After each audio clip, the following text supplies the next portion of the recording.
राधे राधे सभी को। कैसे हैं आप सब? उम्मीद करती हूँ आप सब अच्छे होंगे। मैं श्वेता शर्मा आपके अपने चैनल लड्डू गोपाल ब्लॉग में स्वागत करती हूँ। और आज मैं आपको इस वीडियो में आमल की एकादशी के बारे में पूरी संपूर्ण जानकारी देने वाली हूँ। जिन्हें भी नहीं पता है प्लीज़ मेरे वीडियो को ध्यान से देखें और सुनें। और जिन्होंने भी मेरे चैनल को सब्सक्राइब नहीं किया है प्लीज़ सबसे पहले मेरे चैनल को सब्सक्राइब कीजिए, जिससे मेरे न्यू अपडेट्स आप तक पहुँचते रहें। तो चलिए वीडियो को शुरू करते हैं। तो आमल की एकादशी आती कब है? ये फागुन मास के शुक्ल पक्ष की एकादशी को मनाते हैं हम इसे। तो ये आंवले के शब्द, आंवला जो फल होता है उससे मिलकर बनी है ये आंवले की एकादशी, जिसे आमल एकादशी बोला जाता है। तो इसका जो पेड़ होता है कहते हैं उसमें देवी देवताओं का वास होता है। और इसका व्रत करना मतलब सभी यज्ञों के बराबर इसका फल मिलता है। मतलब जितने भी यज्ञ होते हैं उनके बराबर हमें इसका फल मिलता है अगर हम इसका व्रत करते हैं तो।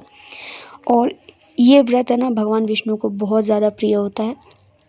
तो आज हम यही बताने वाले हैं आपको कि 2022 में ये व्रत कब रखा जाएगा और इस पूजा का शुभ मुहूर्त कब है और इसका पारण कब किया जाएगा और इस पूजा की विधि क्या क्या है।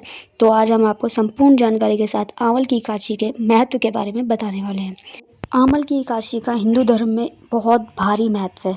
मतलब इसका इतना भारी महत्व है कि हमें इसका बहुत कई गुना फल मिलता है अगर हम इस व्रत को करते हैं। तो इसमें भगवान विष्णु की पूजा की जाती है। तो भगवान विष्णु की जब हम पूजा करते हैं तो हमें उसमें आंवले के फल को भी शामिल करते हैं, यानी कि आंवले का फल होना बहुत ज़रूरी होता है। इसके बिना ये व्रत अधूरा माना जाएगा। आंवले का जो फल होता है अगर हम उसे खाते हैं तो कहते हैं हमें पुण्य फल की भी प्राप्ति होती है।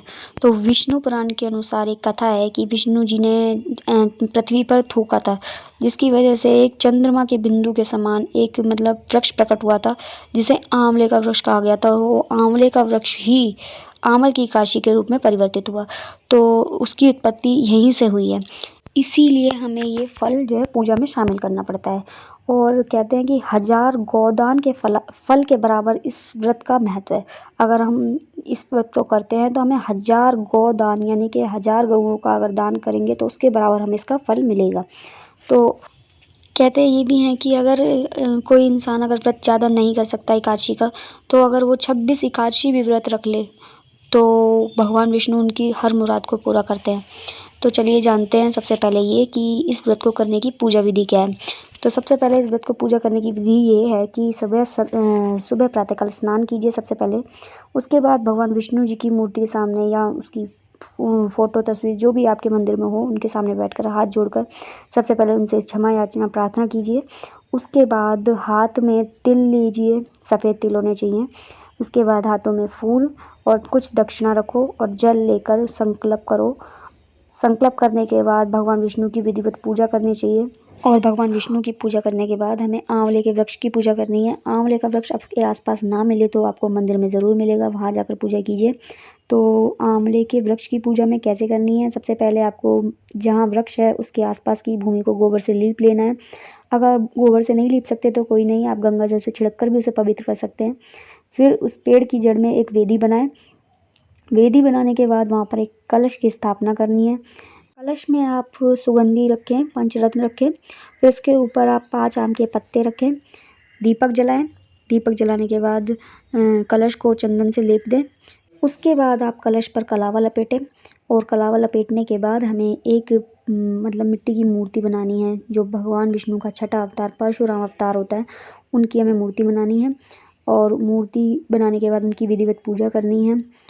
पूजा करने के बाद हमें रात्रि को जागरण करना है, भजन कीर्तन करना है, सोना नहीं है हमें।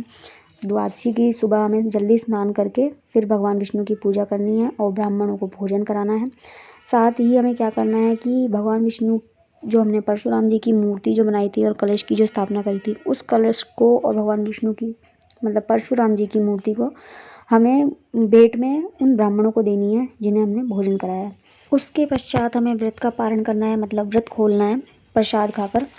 तो ये व्रत हमारा यहाँ पर संपूर्ण हो जाता है।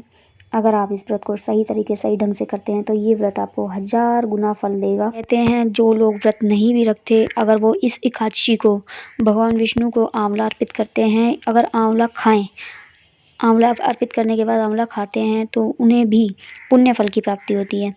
तो आज की मैंने आपको एकादशी के व्रत की विधि और एकादशी व्रत का महत्व समझा दिया है। और मैं आपको ये बताने जा रही हूँ कि ये व्रत इस साल में कब किया जाएगा। तो ये व्रत 14 मार्च 2022 सोमवार को रखा जाएगा। इस तिथि की शुरुआत कब है, तो ये शुरू होगा हमारा 13 मार्च 2022 की सुबह 10:21 पर हो जाएगी। यानी कि एकादशी जो है वो 10:21 पर लग जाएगी और फिर वो अगले दिन 14 मार्च को 2022 दोपहर को समय 12:05 पर समाप्त हो जाएगी। तो अब हम इसको व्रत को खोलना कब है, इसका पारण कब करना है, उसका शुभ समय क्या है।